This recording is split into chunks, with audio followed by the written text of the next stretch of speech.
Жұма күні болатын. Түнімен жол жүріп Ақмола жақтан келе жатқан бетім еді. Қар борап тұрған, күйік асуы жабық дегенді естіп, амал жоқ тоқтағанмын. Таң атып қалған. Көре кетейін деп Тараз қаласының орталық базарына кіре бергенім сол еді, бір бейтаныс жігіт жылошырай қолын созды. Амандастық. Аға, үйге жүріңіз, сізді күтіп тұр едім, деді әлгі жігіт. Інім, мен сені танымаймын ғой. Шатастырып тұрған шығарсың. Мен жай ғана жолаушымын. Бұрын бұл жақта болмағанмын. Есесіне мен сізді танып тұрмын. Орекеңсіз ғой, десін бейтанысы мені таң қалдырып. Өзінің дегбірсізденіп тұрғанында байқап қалдым. Ішкі ойым не боп қалды екен деп те тұр. Аға, мен сізді түнде түсімде көріп едім. Атыңызды да судан білемін. Таңертең ерте орталық базарға барсаң, базардың кіре берісінде сол кісіге жолығасын. Ертіп кел деп, сізді суреттеген аяным бар еді, десін бейтаныс жігіт қиылып. Қалғанын үйге барған соң айтармын. Мен одан сайын таң қалдым. Жарайды, олай болса барайық, дедім. Бейтаныс жігіттің үйі қаланың шет жағында екен. Әне-міне дегенше келдік. Адамдар абыр-сабыр, таң атпай құрбандық шалып, қазан көтеріп жатыр екен. Үйлеріне кіре берістегі аулада, сым шарбақтың ішінде қамаулы тұрған абадан қасқырды байқап қалдым. Байқұс аңның көздері жасаурап кетіпті. Мен өзім қасқырларды жастайымнан жақсы білем, және оларды түсінемін. Обал боп тұр екен ау, дедім ішімнен. Жүрегім дүрсілдеп кетті. Қасқыр маған қиыла қарады. Өзінің жағдайын айтпай ұқтырғандай болды. Бәлкім ол да мені таныды. Тек маған айтар тілі жоқ еді. Бейтаныс жігіт менің кідірістеп қалғанымды байқады ғой деймін. Аға, бұл қасқырды мына күйіктің асуынан ұстап әкеліп едік. 3 айдай болды осында. Өзде зор, деді мақтанып.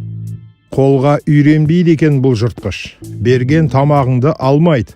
Мына шарбақтың үстінен лақтырып тастаймыз етті. Онда да түнде ғана. Біреулер сұраған еді. Емдік қасиеті бар дейме, өтін, тұяғын аламыз дейме, уәде берген едім. Мен ештеңе дегем жоқ. Сонымен үйге кірдік. Әңгіме бұлай екен. Аға, келініңізбен шаңырақ көтергенімізге 12 жыл болды. Бәрі бар бізде. Тек шикі өкпе болса да бір балаға зар болдық. Барлық жерге бардық. Сөйтіп жүріп әйтеуір өткен жылы бөпелі болғанбыз. Сол ұлымыз 2,5 айдан бері қатты науқас. Көзін аша алмайды. Түтікпен тамақтандырамыз. Қаратпаған жеріміз қалмады. Дәрігерлер де шаршады. Көрген аянымызды өзіңізге айттым. Ендігі сенімім өзіңізде ғана болып тұр. Менің таң қалысым шыңына жетті. Бұған не істей аламын деген сұрақ қой. Жалпы мұндай оқиғалар менің басымнан көп өткен. Және көп жерде науқастарға жәрдемімде тиген еді. Бірақ мен ол туралы ешкімге тіс жармайтынмын. Мұна жағдай тіпті қиын екендігін сезіп те тұрмын. Бұл тұста тылсым тілі ғана сөйлей алады. 1 жасар баламен қалай тілдесемін? Сәбидің басынан сипадым.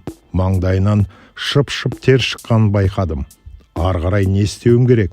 Ол жағы тұманды еді.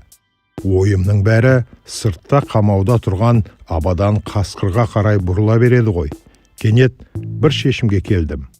Баланы көп қымтай бермеңдер деп орнымнан тұрдым. Өзімді қандай күш жетелегенін білмеймін. Асығыс сыртта тұрған қасқырдың жанына келейін. Не боп қалды деп бейтанысым менің қасыма жүгіріп келді. Босат мына қасқырды, дедім. Аға, бұлайрақ тұрыңызшы, майып боларсыз. Менің оны тыңдауға шамам жоқ еді. Көлігіңді алып кел. Бейтанысым көлігін алып келгенде, мен қасқырды темір шарбақтан шығарып, желкесінен сипап тұр едім. Күйікке келгенше, қасқыр менің қасымда отырды. Күйікте боран тіпті ұлып тұр екен. Мен қасқырды көліктен түсіріп жібердім. Киелі жануар артына бір қарады да, бұрқыраған ақ түтек боранға сіңіп кетті.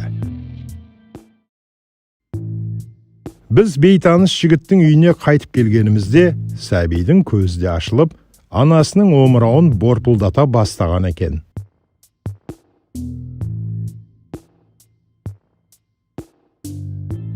Оралбек Бекболатов.